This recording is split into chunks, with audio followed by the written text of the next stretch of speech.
పల్లె మళ్ళీ మురళి విన్నది, ఆ పల్లె కళే పలుకుతున్నది, ఆ జానపదం జల్లుమన్నది, ఆ జానజతై అల్లుకున్నది.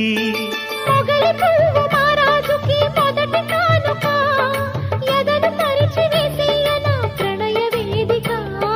మల్లె నవ్వు మారాణి ఈ గొల్ల గోపిక, మూగ మనసు వింటున్నది మురళి గీతిక. ఏ పల్లె మళ్ళీ మురళి విన్నది, ఆ పల్లె కళే పలుకుతున్నది.